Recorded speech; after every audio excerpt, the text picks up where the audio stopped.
Franco started hitting on her. And they had to, Somebody's girl? yep, once again, somebody's girl. So they had to pull him back. They had to pull my friend, Tony Best, back. And Tony Best would have killed him. He's martial arts, bad dude. So now, everybody's calming it down. Mike Matarazzo's like, Franco, you should just, get out of here or something, bro. It's, you're causing trouble. So Franco, all of a sudden, disappears.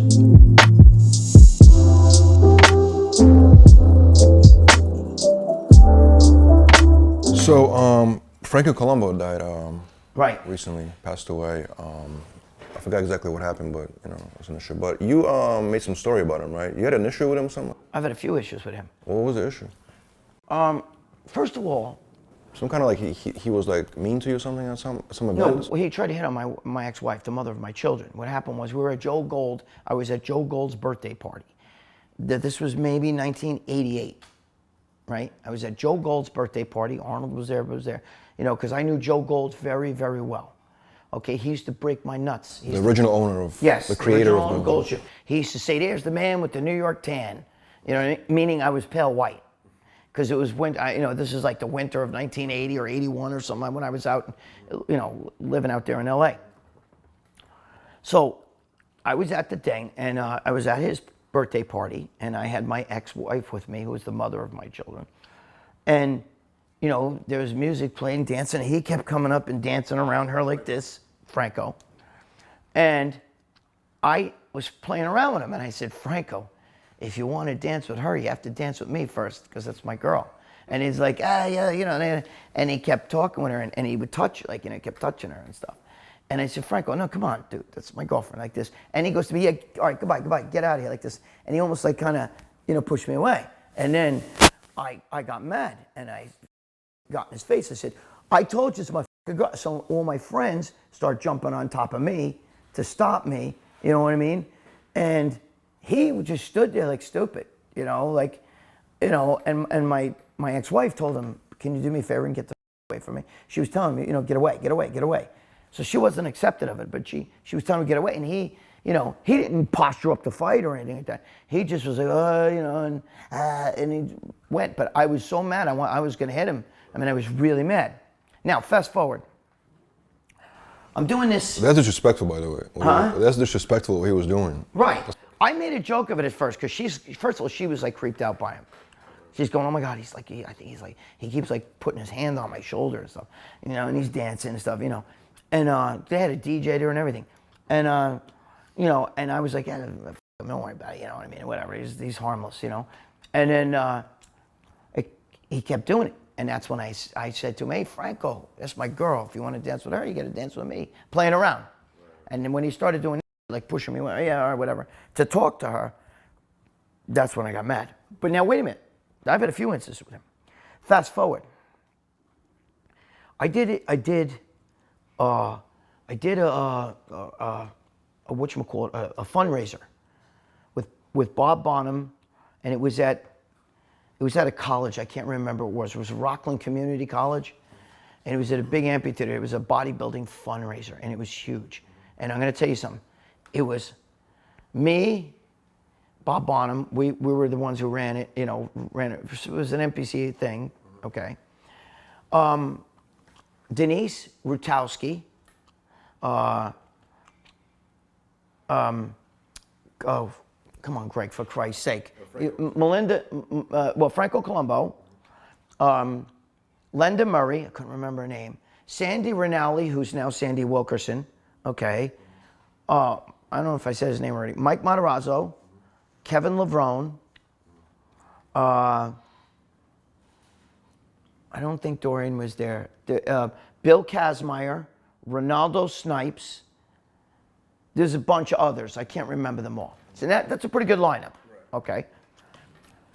And Matarazzo and all of them, they all came in a limousine, and they met us there. And I drove a Yukon, and I'm there.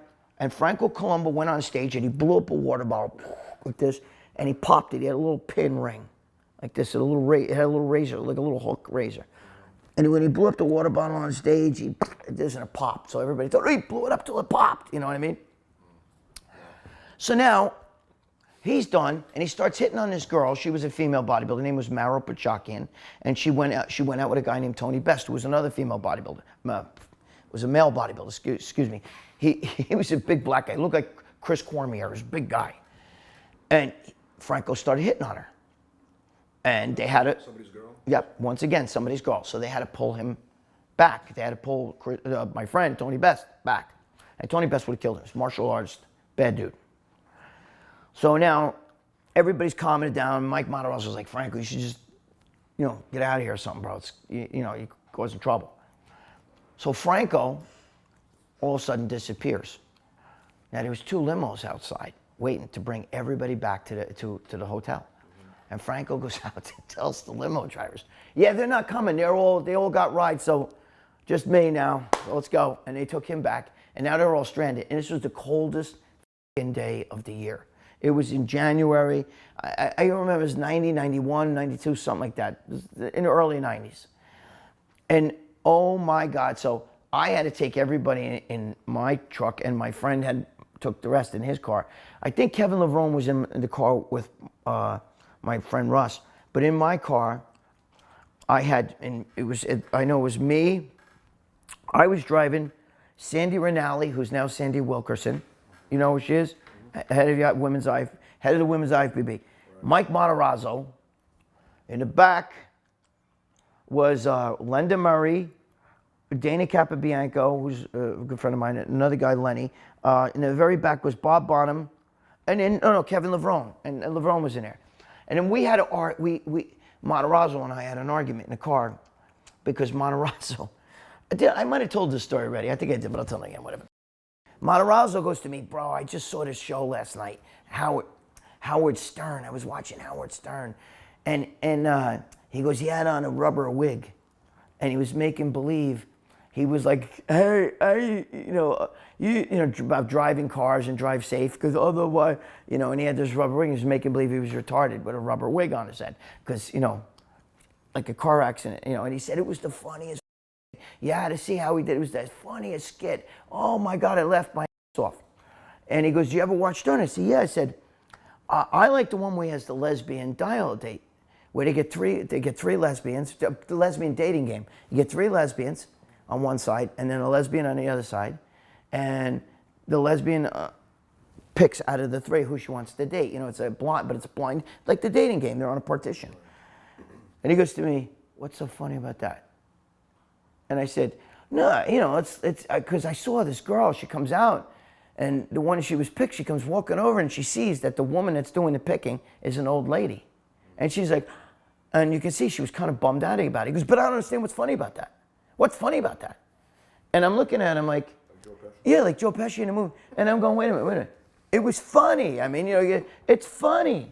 And he goes to me, let me ask you a question. What if you had a sister that was a lesbian? Would you find that funny? Would you think that that was funny?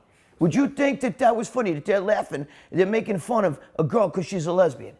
And I said to him, are you kidding me? I said, you're laughing at some guy that got a head injury with a fucking rubber wig on his head? Now he's bald and a couple strands here, and going like this, like this. So we started arguing so bad that Sandy Wilkerson had to grab the steering wheel because I was going in the wrong lane. You know what I mean? Because I'm bad, because I'm arguing with him like this. And, and it was a friendly argument, but it was one of those stupid things. Like, he thought, because the guy got in a head injury, that that's funny. I said, well, I think that the girls, you choose to go on national television and profess your lesbianism, whatever, that's funny. I don't care if you're lesbian, but that's funny, because the girl was hot and she didn't like the old lady. She wanted to go with any other girls. You know what I'm saying? And he was just, but anyway, we got to the diner. Maserati ate like 2 twin cheeseburger deluxes. Oh, I think, what's his name was there? So everybody's mad at Franco at that point because he left? No, they were so mad at Franco. Yeah, I'm sorry. You guys are probably like, this guy's going all over the place. But that's what I do. It's story time. Valentino, I tell stories. That's what I do. Yeah, they were pissed at Franco. They, like Matarazzo was like, I'll beat his ass when I get back to the. He was mad. They were all mad. But they're lucky because, I was there. And saved the day. Right. I mean, Bob Bonham, I had them all in my car. I had a big truck, so it was, a Yukon. So now that Franco is dead, did you mentally forgive him? Yeah, then I saw, I'd see him. I wouldn't see him after, like, I didn't see him back at the hotel. They had to stay there. I, live over here in, near New York City here. I live, but I'm from the Bronx. But anyway, so I didn't have to go back, but they had to go back to the hotel. So I didn't see him at the hotel. I saw him later on, a couple of years later, and, he'd come up to me, shake my hand, but it was like, like nothing happened, you know what I'm saying? And then a couple years ago, I was at the Arnold Classic. And I'm out at the, in the restaurant part, and he was there. And I brought my friend Alessandro Save, who might be the biggest man pound for pound on the planet. He's 5'1", and he weighs like 260, you know what I'm saying? And he's won like 70 shows, all in Europe. He's won the Mr. World, won so many shows, it's not funny. He's a monster, monster. He looks like one of these Kuwait guys, but he's 5'1". So I bring him over, and he won Mr. Italy. So I bring him over, and I tell Franco, hey, Franco, this is Alessandro Save. He's always wanted to meet you. He's Mr. Italy. And the first thing Franco does is he goes over there and he lifts up his shirt. He lifts up his shirt. Let me see your abs. And that's his off season. And he had, he's a little bit bloated, but he had abs. But Franco's like, let me see your abs. Then he starts poking. Let me see, he's poking his arms, and he's trying to feel, and he's just getting real nasty. Then guess what happens? Alessandro's girlfriend comes over. And what do you think happens? Arnold was sitting right there at the table, and he goes to Arnold, hey, Arnold, look, you're not the only one who gets the pretty girls. And he starts taking, but now she speaks Italian, so they're speaking Italian to each other. She don't know, her name is Rosetta Mortati.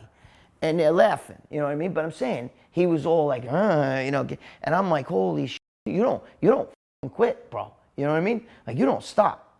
Now, rumor is, I don't know if it's true or not, so I really shouldn't say anything, but I'm a guinea from New York with a big mouth, and we can't help it. We're like old Jewish women. We got to talk, okay? So the rumor is that he was on that vacation, and he has a female young girl that's his... Franco. Yes, that's his publicist thing, okay? And he was there with his family. I don't know if his daughter was with him, but I think somebody told me, his wife's daughter and everything. And he sent them home, and he stayed with the girl publicist. He dove in the water, and he didn't come out. She noticed something was wrong. She ran in, and she's the one who felt around and grabbed him and dragged him out. That's what I heard. Oh, that's how he died. That's the rumor. Yeah, so I'm sorry, that's how he died. That he went in the water, she saw him dive in, but he didn't come up. She ran in the water after him. But they dragged him to the shore, and they gave him CPR, and tried it, but he was pretty much dead, and he drowned. Now, that's what I heard, and I heard it from a pretty good, reliable source. So I don't know if that's true. I may be talking out my asshole. Forgive me, guys. I'm just telling you what I heard. Okay, it was from a good source, and it's standard because I heard there was a drowning, but I wasn't sure what exactly happened. they say that he had they think. Because the official cause of death is drowning, okay?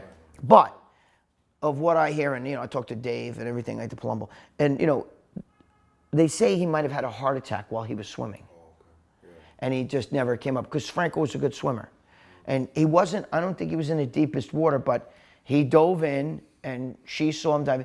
But the thing is, I can't say for sure. I shouldn't, but I know he was there with this publicist girl. But mentally, did you make peace with him? Yeah. I don't hold anything against anybody. He's a dick. You know what I mean? It's like Ferrigno. He's a dick. I don't. Because I was friends with Ferrigno's father. I'm friends with his brother Andy. I'm friends with all of them. You know what I mean? But I don't hate anybody. You know what I mean? I'm not like that. I don't care. I made peace with him. I never got back in his face. Hey, you tried to pick up my wife. Let me tell you something. He wouldn't remember anyway. He'd be like, "What are you talking about?" What are you talking about? I don't know what you're talking about. He'd have no idea what the hell I was talking. He wouldn't remember. He don't remember. He's shot like that. But he's a lady fiend, and Arnold's pretty much like that too. I think Ronnie knew what he was doing. He built a fucking monster physique that made it as a pro, as a natural bodybuilder. He was a natural bodybuilder and he was a pro. And then in 1998, 99, he was in such sick shape in 2000, and he didn't have that bloated gut. And he was a specimen.